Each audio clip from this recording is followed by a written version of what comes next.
So in this training, I'm going to break down exactly how you can properly hire and retain good employees in your contracting business so you can start scaling and exiting the day-to-day operations of your company. So let's get right into it. So how to hire quality contractors for your business. Building a business that runs smoothly without you can be a dream come true for residential contractors, as opposed to the old school, draining way of doing every single thing in your business day in and day out, wearing all the hats. Doing it this way, you might as well get a regular job, as the work-life balance would be better. To make this happen, you need enough money to hire the right people and set up good systems. This guide will explain how to get more customers, train your team, manage tasks, and find new leaders. So essentially what we're going to be breaking down in this training is how, in the first place, you can even get to the point to where you're hiring and putting in place like managerial roles and things like that. So you become like a true operation that can run while you're on a trip. And by the way, if you want a copy of this whole document for 100% free, just subscribe to my YouTube channel and then DM me on either Restless Systems IO on Facebook or Instagram. And I'll just send you this document and you can feel free to do as you wish with it. So anyways, step 1, attract more clients to generate cash needed to build a team. In today's age, residential contractors must leverage online tools to not only attract new clients, but keep current ones either referring or coming back. It's no longer enough to rely on word of mouth or yellow pages to get new jobs. Google My Business, or also known as GMB, SEO, pay-per-click, PPC ads, and social media retargeting are the 4 most important strategies for growing your business. These are just attracting new customers. Running promotions for your current and older clients is a foolproof way of injecting some cash flow into the business. So essentially, with this strategy, you're going to be able to show up when people are looking for what you offer. If they don't do business with you right off the bat, then they're retargeted by your social media content. And then any existing leads or former clients are retargeted as well with text and email promotions.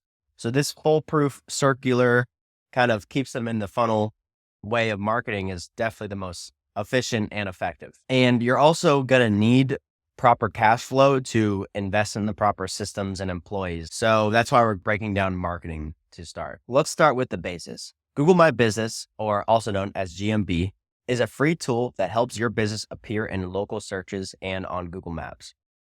I'm sure that you've used it before, and I sincerely hope that your business is listed on it. When you create a GMB profile, you're putting out important info about your business, like your address, phone number, and business hours. You can also post updates and photos of your work. Google desperately wants to be a social media platform. So if we play their game, they'll reward you. In this case, play a simple game and win some huge prizes. The final element of your GMB is reviews. I'm sure it comes as no shock to you that positive reviews boost your credibility and help attract more clients. When people search for residential contracting services in your area, a well-optimized GMB profile ensures your business stands out. In fact, over 55% of local searches go to the top 3 results. So basically anyone looking up the service that you offer, there's a 55% chance that they're going to choose the 3 companies that come up first in the map pack. So this is the Google Map Pack. I'm sure you're familiar with this interface. Those 3 businesses at the top and whatever search term they're looking at are getting most of the business. And just to put it into perspective with an example, there are hundreds of searches a month for contractors in Tampa alone. I live in the Tampa Bay area, and that's just this small region here, hundreds of searches a month for that service. Now, take this not so literally. Obviously, there are variables like people not being ready to buy yet, or people going with a company outside of the top 3. But that would mean that each of these businesses in the top 3 could be getting up to 100 leads per month just from organic, unpaid traffic. Yeah, they're not paying anything to be ranking on Google. So if you have good demand in your area and people are looking it up and you're ranking high, you could be getting 100 leads a month for free, not paying for any ads or any leads or any referrals, things like that. Hopefully that shows you the value in taking Google seriously. On the other half of Google, local SEO, or also known as search engine optimization, is one of the best investments you can make for ranking higher in local search results. And by optimizing your website with local keywords such as residential contractors in your city, in blank city, so your location, you increase the chances of being found by potential clients. Include your location in your website's meta description, headers, and content. Creating a local content like blog posts is going to enhance your local SEO. These can be about DIY project tips, how to find the right contractor in your area for your needs, etc. The higher your website ranks, the more real estate you take up at the top of local searches. Simply put, higher rank equals more leads. It's that simple. You rank higher by any means possible, and you're going to get more leads. On the other end of things, local PPC, or paid per click campaigns, target potential clients in your geographic area. Platforms like Google Ads allow you to create ads that appear when people search for residential contractor services nearby. You can set a budget and only pay when someone clicks on your ad. Local PPC makes sure your ads reach people with high intent, meaning people looking for your services. This is why generally I say that Google Ads for contractors are better than Facebook. Not many people are going to Facebook to search for contractors because, when people are looking up something they need from a service provider, they're going to go to Google. People are on social media to be entertained and just kind of, salvage the internet. So there's not much search intent with Facebook. That's why leads coming from Google typically convert way higher than Facebook, because there's intent behind them coming to you. Now, if you're dead set on running Facebook/Instagram ads, social media retargeting is something you can use. Notice I use the word retargeting. This is because the ad targets people who have previously interacted with your business online. Facebook and Instagram allow you to show ads to users who visited your website or engaged with your social media posts. So in my personal opinion, I like to double down on SEO and ads on Google. And then, if at all, use Facebook retargeting ads. So basically, this is going to retarget anyone that's been aware of your business online. So this just constantly keeps people that have already heard about you top of mind, to where eventually they do business with you because they see you so much. They've already shown they have some kind of interest in your service because they've been on your website or social media before. Retargeting keeps your business top of mind and encourages potential clients to return and book your services. This strategy is effective because it reaches an audience already familiar with your business, increasing the chances of conversion. Besides raising your prices, there are 3 ways your business can make more money. 1, get new customers. 2, get your existing customers to come in more often or refer you. Or 3, get your existing customers to spend more per project with you. This is where promos come in. If you're looking to get old and current clients to come back, giving incentives to return is the easiest way. Loyalty programs and referral incentives encourage repeat business. This is where email/SMS or text marketing or social media comes in. Happy clients are more likely to leave positive reviews, refer friends, and return for more services. Focus your efforts on GMB and local SEO for the best chance at organic leads, meaning you don't pay for leads. So organic is leads that are coming to you without you having to pay some kind of ad service or some kind of lead service.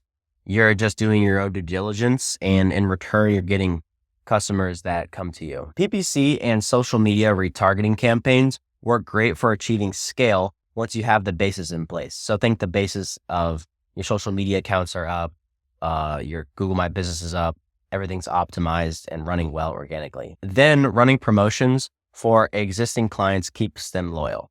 These are the highest ROI activities you can be doing while keeping your budget like your gut with no beer to drink. Small. It's always small when there's no beer around. This will help you generate enough monthly cash flow to attract employees so you can work less without losing any quality. This is step 1 to removing yourself from the business. Step 1 to removing yourself from the business and making it more systemized with proper management in place and better employees, it comes down to 1, the marketing. You cannot bring your business to scale with good systems and operations if you don't have the cash flow to afford reinvesting into your business like this. So step 2, attract high quality employees by offering above average pay plus benefits. If you're at the point where you're going to start hiring employees, pay them an above average rate to retain them and save yourself the headache. Here's why offering higher pay will end up benefiting you in the long run. Attracting top talent. Skilled workers know they are good at what they do and want to work for people who appreciate their skills. By paying above average rates, you make your business more appealing to these people. This means you can hire a craftsman whose services is the bomb, which makes your customers happy and improves your business's overall reputation. Okay, now let's take a look at these 3 job listings. So we have one for a fixed rate of $18 an hour. Notice there's no change in how much they can get paid. So this one's a little bit better. We have a painter, residential and commercial, $15 to $20 an hour. That's a little bit better. That's showing that they can actually grow in the business a little bit.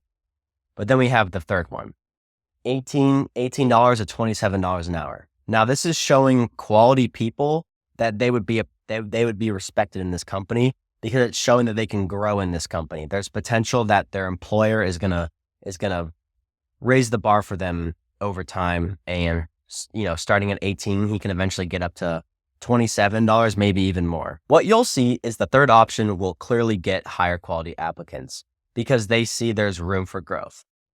Nobody goes into a job thinking they'll only be there for 3 months. Why do you think the same companies are constantly posting job listings time and time again?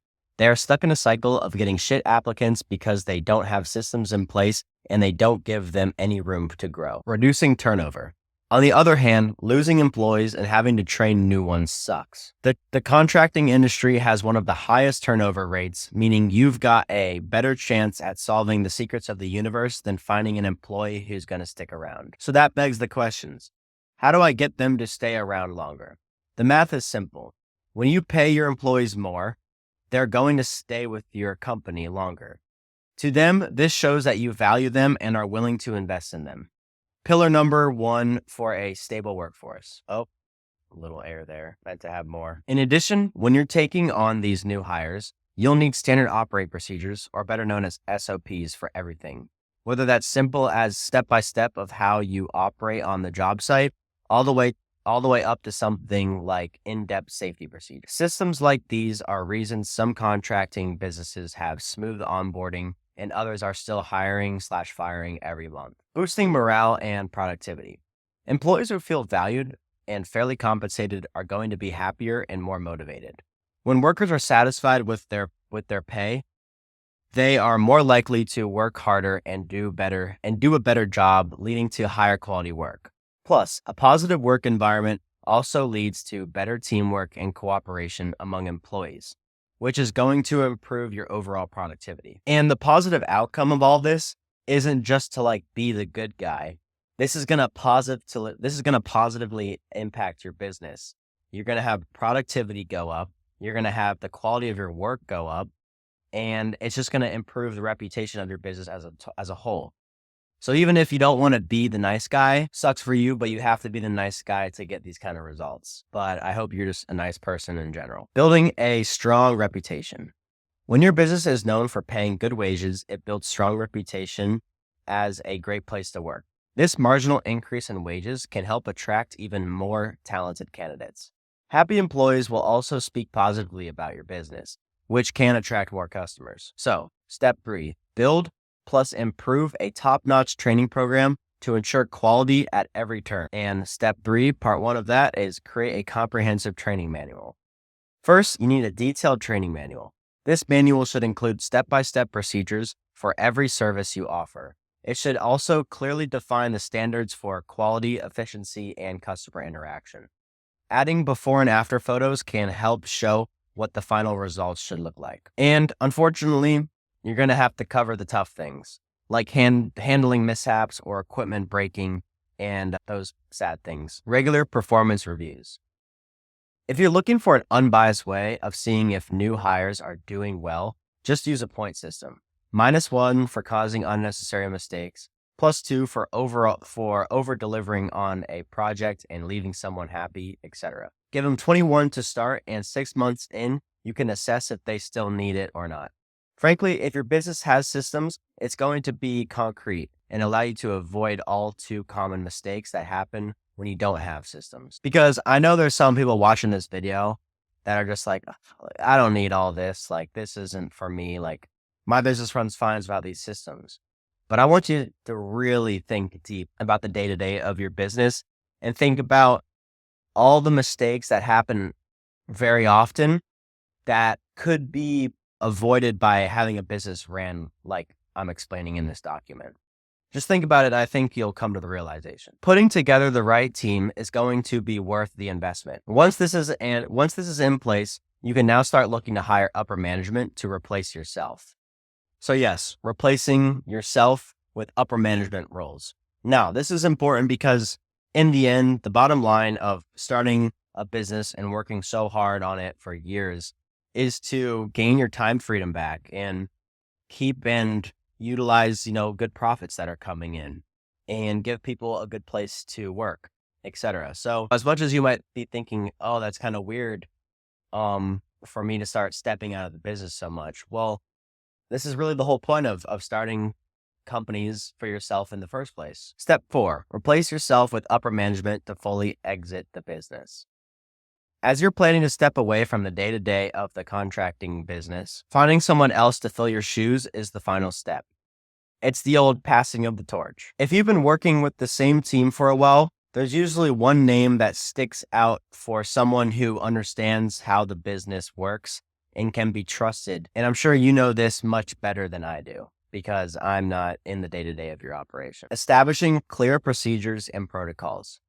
If you want to make sure your business can run without you while making you money, document everything. Procedures, protocols, any and everything. Remember pillar 1 in keeping a good workforce? This is how you leave your business in good hands, even as new team members are hired. Not to mention, now your service quality won't drop. Why? Because you documented everything and use an unbiased discipline and rule system if people mess up. So basically, when you utilize this system right and you have the proper employees and procedures in place, they're partaking in the same quality as it would be if you were there, but you're just not there and you have your time freedom. And that is the effect of documenting and creating systems. So, action steps to start exiting your residential contracting business. If you have enough cash flow to justify the investment in systems, this is how you'll be able to keep your business alive after your term and down the road. Not to mention, if you're planning on selling it one day, remember, people don't buy jobs, they look for investments. People don't want to buy a company that they have to immediately go operate it in. People buying companies are looking for something to buy and have it cash flow. So how do we make this happen? Number 1, first thing I want you to think about is how far along you are in this process. Is that finding consistent leads? Is that ready to start implementing systems? If you are farther down the road, then maybe it's time to start with looking for workers or building your training program, structuring your staff, or even finding your replacement. Take action. Stop sitting around thinking it's going to change overnight. If you don't do anything to make it happen, you can do all of this on your own, or you can simply reach out to me in this link. My company helps with all of this, from building your systems to getting you enough clients to make this leap. If you're still stuck or none of this made any sense, then drop a comment below and I'll answer them all. All right, well, that was the end of the training. I hope this added a lot of value to your thought process on hiring and systemizing, and even a little bit of marketing trickled in there. This stuff breaks down the pinnacle of where you want your business to be. So for your own sake, you got to just do the steps in between and take what I preach and do what you wish, or we can work together. You can simply just go through my link and we can get on a call, or just keep watching the valuable content I'm putting out. But anyways, that's it.